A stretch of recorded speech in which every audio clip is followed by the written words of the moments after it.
Viewers అందరికీ నమస్కారం. మహాశివరాత్రి రాబోతుంది అని పేరు. ఈరోజు శివపార్వతుల కళ్యాణం జరిగిందని, శివుడు లింగ రూపంలో ఆవిర్భవించాడని పురాణాలు చెబుతున్నాయి. గనుక ఈరోజు అంటే శివుడికి చాలా ఇష్టం. మహాశివరాత్రి ఎంతో పవిత్రమైన పుణ్యప్రదమైనది. శివరాత్రి బోలా శంకరుడు ఎంతో ప్రీతికరమైనది. ఈ రోజున ఆ దేవుని అనుగ్రహం కోసం భక్తులు ఉపవాసాలు, జాగారాలు, బిల్లార్చన, శివనామ స్మరణలు నిష్టగా పూజిస్తుంటారు. శివ అంటే శుభ్రపదం, మంగళదారకరమని అర్థం. శివరాత్రి అంటే మంగళకరమైన రాత్రి అని అర్థం. అంటే శివరాత్రి జ్ఞానాన్ని సంకేతంగా భావిస్తారు. అటువంటి రాత్రి మంగళకరమైనది ఎలా అవుతుంది అని చాలామందికి డౌట్ వస్తుంది. శివరాత్రి పర్వదినాన భక్తులు ఉపవాస జాగరణ చేయడం, శివనామ స్మరణలో చీకటి తెరలు తొలగిపోయి అంత జ్ఞాన వెలుగు ప్రసాదిస్తారని పురాణాలు చెబుతున్నాయి. అందుకే శివరాత్రినే మంగళకరమైన రాత్రి అని అంటారు. ఇంట్లో బియ్యం డబ్బాలో ఇది ఒకటి వేస్తే చాలు, మీకు సంవత్సరం అంతా ధనానికి లోటు రాకుండా ఉంటుంది. మళ్ళీ వచ్చే శివరాత్రి వరకు డబ్బుకు లోటు రాదు. ధాన్యం సమవృద్ధిగా లభిస్తుంది. కూర్చునే తిన్న తరగని ఆస్తి వస్తుంది. శివుడికి అనుగ్రహంతో సకల ఐశ్వర్యాలు సిద్ధిస్తాయి. తిరుగులేని రాజయోగం పడుతుందని పెద్దలు చెబుతున్నారు. మరి శివరాత్రి రోజు బియ్యం డబ్బాలు ఏం వేయాలి అనే విషయాన్ని ఇప్పుడు మనం ఈ వీడియోలో వివరంగా తెలుసుకుందాం. ఫ్రెండ్స్, ఫస్ట్ అయితే ఈ వీడియోకి ఒక లైక్ కొట్టి మా ఛానల్ని సబ్స్క్రైబ్ చేసుకొని మాకు సపోర్ట్ చేయండి. అంటే అన్నపూర్ణాదేవి స్వరూపమే కూడా నమ్ముతారు. అన్నపూర్ణాదేవి అనుగ్రహం ఉంటే ఎవరికైనా సరే బియ్యం సమవృద్ధిగా లభిస్తుంది. అన్నపూర్ణాదేవి అనుగ్రహం లేకపోతే తిండి దొరకదు. కొంతమంది దగ్గర తినడానికి తిండి కూడా లేని పేదరికం అనుభవిస్తారు. అలాంటి వారికి అన్నపూర్ణాదేవి అనుగ్రహం లేదని అర్థం చేసుకోవచ్చు. ఇంకొంచెం మంది దగ్గర చాలా ధనం ఉంది, కానీ కడుపు నిండా తిండి తినలేరు. ఆరోగ్య సమస్యల వలన కావచ్చు, టైం లేక కావచ్చు, కడుపు నిండా తిండి తినలేకపోతారు. మనసుకు నచ్చింది తినలేకపోతున్నారు. అంటే అన్నపూర్ణాదేవి అనుగ్రహం లేదని అర్థం. మనిషిని ఏం లేకపోయినా బ్రతకగలడు, కానీ తిండి లేకపోతే బ్రతకలేడు. ఆ తిండి కావాలి అంటే అన్నపూర్ణాదేవి అనుగ్రహం రావాలి. అన్నపూర్ణాదేవి స్వరూపమే బియ్యము. బియ్యాన్ని అందరూ భద్రపరుస్తూ ఉంటారు. అంతేకాదు, అన్నపూర్ణాదేవి అంటే ఎవరో కాదు, పార్వతీదేవి. పార్వతీదేవికి శివుడి వివాహం జరిగింది ఈ మహాశివరాత్రి రోజు. గనుక ఈరోజు బియ్యం డబ్బాలో ఒక మూటను వేస్తే మీకు ధనానికి లోటు రాకుండా ఉంటుందని శాస్త్ర పండితులు చెబుతున్నారు. మరి ఏం వెయ్యాలి అంటే మహాశివరాత్రి రోజు చక్కగా ఎర్రటి రంగు వస్త్రాన్ని తీసుకోండి. ఆ వస్త్రంలో 3 మారేడు ఆకులను వెయ్యండి. మారేడు ఆకులు అంటే శివుడికి ఎంతో ఇష్టం గనుక ముందుగా మారేడు ఆకులను వెయ్యండి. ఆ తర్వాత 5 ఎండు మిరపకాయలను వెయ్యండి. అలాగే 5 వెల్లుల్లి రెబ్బలను వెయ్యండి.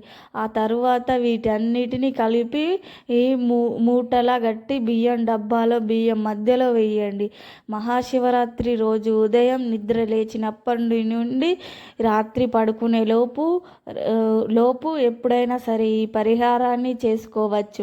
అలాగే ఈ పరిహారం చేయడం వలన అన్నపూర్ణాదేవి అనుగ్రహం కలుగుతుంది. తరాలకు తరగని ఐశ్వర్యం వస్తుంది. అంటే కోట్లు వచ్చి పడతాయని చెప్పలేము, కానీ మళ్ళీ వచ్చే శివరాత్రి వరకు ధనానికి తిండికి లోటు లేకుండా ఉంటుందని ఖచ్చితంగా చెప్పగలం. ఏ మనిషి అయినా సరే కావాల్సింది ఇదే.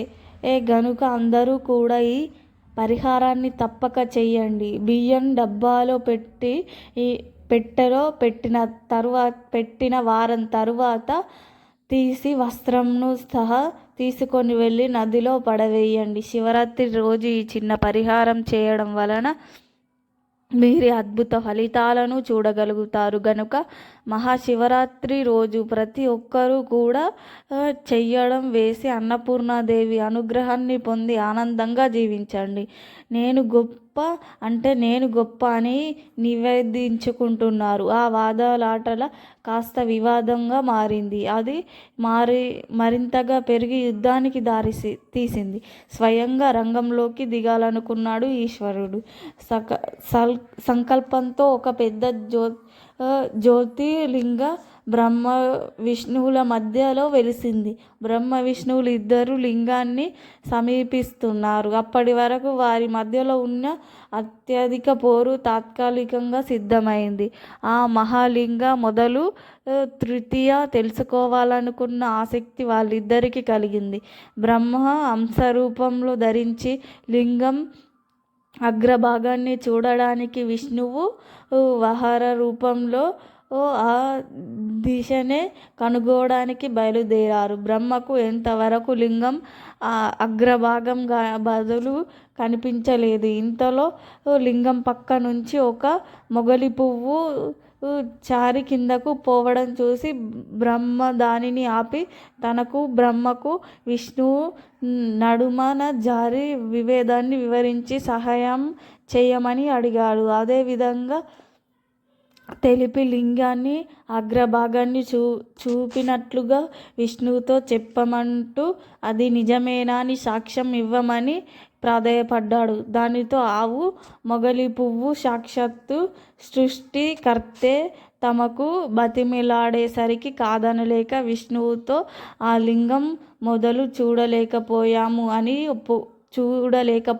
అని ఒప్పుకున్నాడు.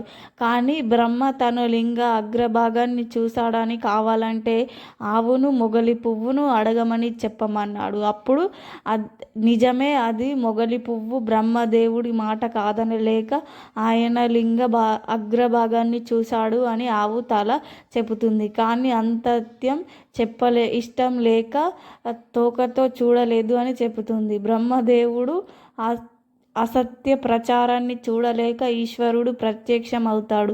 అబద్ధపు సాక్ష్యం చెప్పిన మొగలి పువ్వుతో భక్తులు ఎవ్వరూ తనను పూజించకూడదు అని పిల్లవారే లేచి ఆవు ముఖం చూడడం కూడా పాపకరమని శపించాడు. ఆవు అభ్యంతరం మేడకు తోకకు నిజం చెప్పింది కాబట్టి ఈష్ట భాగం పవిత్రమైనది.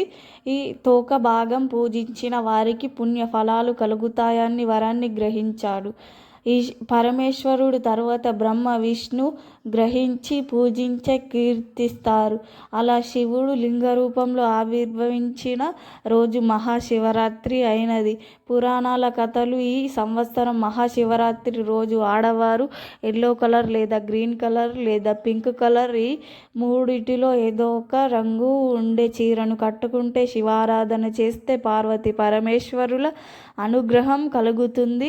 మీకు ఉన్న కష్టాలు కూడా పోయి ఈశ్వరుడు ఐశ్వర్యాన్ని ఇస్తాడు. చీరలు, డ్రెస్సులు ఇలా మీరు ఏ దుస్తులు ధరించినా ఈ రంగులో ఉండే విధంగా చూడండి. ఆడవారు, ముఖ్యంగా పెళ్ళైన ఆడవారు శివరాత్రి రోజు ఈ రంగు ఉండే దుస్తులను ధరిస్తే దీర్ఘ సుమంగళి యోగం కలుగుతుంది.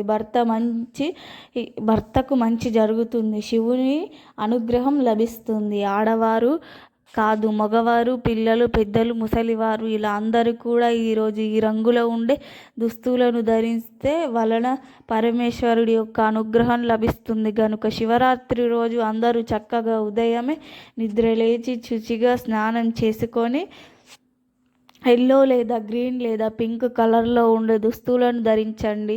లేదా ఈ రంగు కలయికలో ఉండే దుస్తులను ధరించినా కూడా మీకు మంచి కలుగుతుంది. శుభాంతరములు ఆలయానికి వెళ్ళండి. ఈ పరమేశ్వరుని భక్తి శ్రద్ధలతో పూజించండి. మీకు అంత మంచి జరుగుతుంది. కనుక శివరాత్రి రోజు అందరూ ఈ రంగు దుస్తువులను ధరించి ఆ శివ అనుగ్రహంతో సకల ఐశ్వర్యాలను పొందండి. ఈ మహాశివరాత్రి అనే మృత్యు అర్చకం గలవాడు. అంటే తల్లి తన బిడ్డను ఎలా విధంగా రక్షిస్తుందో శివుడు తన భక్తులను భక్తికి పరవశించి కోరిన కోరికలు నెరవేరుస్తాడు. ఆ శివరాత్రి పగలంతా ఉపవాసం ఉండి రాత్రంతా జాగరణ చేసి మరుసటి రోజు స్నానం చేసి మహా నైవేద్యంగా అన్నం కూరలు వండి దేవునికి నివేదన చూపి ఈయన తర్వాత అంటే పదార్థాలు తిని ఉపవాసం విరమించాలి. మీరు తినడానికి ముందే బ్రాహ్మణులకు కానీ పేదవారికి కానీ భోజనం పెట్టాలి. వారెవరు అందుబాటులో లేకపోతే ఆవుకు కానీ పశువు దక్షాలకు కానీ ఏదైనా ఆహార పదార్థాలను తినిపించి ఆ తరువాత మీరు కారణం చేయాలి. పిలిస్తే పలికే దైవమే శివుడు, బోలా శంకరుడు. అభిషేకాన్ని చేయించడం ద్వారా పరిపూర్ణ జ్ఞానాన్ని దైవ అనుగ్రహాన్ని పొందవచ్చునని పురాణాలు చెబుతున్నారు. మాఘ మాసంలో ప్రతిరోజు కూడా శివునికి ఈ రోజు కూడా బెల్లం పొంగలి నివేదన చేస్తే మీ జాతకం మారిపోతుందని దైవ పండితులు అంటున్నారు. మాఘ మాసంలో ప్రతిరోజు అంటే మహాశివరాత్రి వచ్చే వరకు కూడా ప్రతిరోజు శివుడికి బెల్లం పొంగలి నివేదన చేస్తే మహాపుణ్యం కలుగుతుందని, ప్రతిరోజు కుదరని వారు కనీసం మాఘ సోమవారాల్లో అయినా సరే శివుడికి బెల్లం పొంగలి నివేదన చేయండి. సర్వ ఐశ్వర్యాలు సిద్ధిస్తాయి, సకల సంపదలు కలుగుతాయి. అలాగే మహాశివరాత్రి రోజు కూడా మీకు శివుణ్ణి పూజించిన తర్వాత నైవేద్యంగా బెల్లం పొంగలి అంటే బెల్లం పరమాన్నం పెట్టండి. మీరు వేరే వేరే నైవేద్యాలు పెట్టిన వాటితో పాటు బెల్లం పరమాన్నం కూడా నివేదించండి. మహాశివరాత్రి వచ్చేస్తుంది, ఎంతో సమయం లేదు. కనీసం ఇప్పటి వరకైనా సరే ఈ నైవేద్యం పెడితే మీ జాతకం మారిపోతుంది. మరి తెలుసుకున్నారు కదా. మీరు కూడా మహాశివరాత్రి వరకు లేదా శివరాత్రి రోజు ఇప్పుడు మనం చెప్పుకున్న ఈ నైవేద్యం శివుడి సమర్పించండి. మీరు ఏమి చేయలేక అనుకుంటే చిన్న బెల్లం ముక్కనైనా శివుడి ఫోటో ముందు పెట్టి నమస్కారం చేసుకోండి. శివరాత్రి ఎవరైనా సరే ఇలా ధ్యానించినట్లయితే మీ సర్వ అభీష్టాలు నెరవేరుతాయి. మా వీడియో నచ్చితే లైక్ కొట్టి మా ఛానల్ని సబ్స్క్రైబ్ చేసుకోండి. అలాగే హరహర మహాదేవ శంభో శంకర అని కామెంట్ చేయండి. మీ అందరికీ ధన్యవాదములు.